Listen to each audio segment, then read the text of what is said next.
I'm going to say this with a fair bit of bias, but the British Grand Prix for me is the best racing weekend of the season. And GP fans were on hand all weekend to take in all 3 days at Silverstone. We'll have to see what our Dutch compatriots think of that compared to perhaps Zandvoort later on in the year.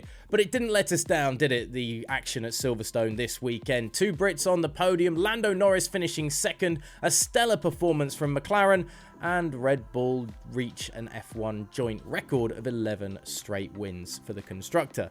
And of course, Max Verstappen on top of the podium. But aside from Max's dominance, there was plenty to get into this weekend at Silverstone. So here at GP Fans is the fallout from a wonderful weekend of racing this Monday.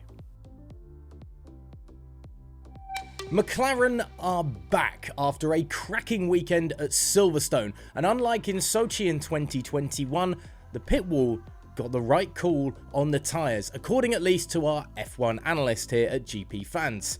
Lando Norris and Oscar Piastri celebrated a fantastic 2nd and 4th place finish this weekend at the British Grand Prix.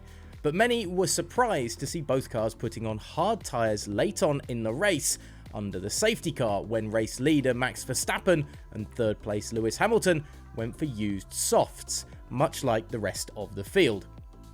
However, Shubham Sangodka, F1 analyst for GP Fans, has informed us that McLaren were right for their car to take the hard tyres. Charles Leclerc's Ferrari was the guinea pig, taking the hards early in the race and taking little time to get heat into them on Silverstone's fast corners and get them up to peak temperature. McLaren have also struggled this year with tyre wear, with Norris nursing his rubber home a week ago in Austria to take a 4th place finish. With the McLaren's pace on show all weekend for everyone to see and the hards quick to fire up to optimum temperature, our GP Fans analyst believes the choice taken by McLaren was the right call in order to ensure their 2nd place spot on the podium. Now you can read the full breakdown at gpfans.com and it's definitely worth a read, but McLaren got it right, at least that's what our experts say. Elsewhere, Sergio Perez's 2023 struggles continued across the British Grand Prix weekend, with a former Red Bull Racing driver telling the Mexican he needs to up his game, while his current teammate appears to be showing a little favour towards Perez's possible replacement. While Max Verstappen coasted on Sunday to an 11th straight win for the Milton Keynes-based team, Perez had to suffer a miserable weekend, struggling of course in qualifying and then starting from 15th on the grid on Sunday before making it up to finish 6th.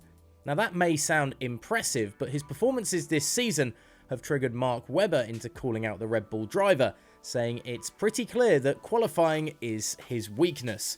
Races, mate, anyone can move forward from there. He has to sort qualifying out, he has to sort the mixed conditions out. With Perez hardly playing the number 2 role well this season, attention has turned once more to Daniel Ricciardo, with Verstappen believing the much-loved Australian is comfortable back within the Red Bull Racing team as the reserve driver and is doing a great job in the simulator. He hasn't lost his talent, added the Dutchman, after saying that he may have to win the Constructors' title on his own for the team this season. Hardly a backing of confidence for Perez from his teammate. Perez himself has admitted he'll have to take to the simulator at the team's hub in Milton Keynes this week to sort out his Saturday issues. Also this weekend we had Carlos Sainz's growing frustration with Ferrari after the team almost scuppered his chances to get out of Q2, as the love affair between he and Charles Leclerc appears to be coming to an end and Sainz very much seeming the number 2 driver. And Aston Martin might be going back to the drawing board after a poor showing at their home Grand Prix this weekend, with Fernando Alonso admitting that they were slow all British Grand Prix, as Lance Stroll played bumper cards for most of the race.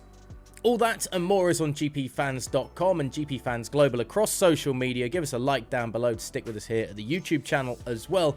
Remember gpfans.com for the latest breaking news in Formula 1.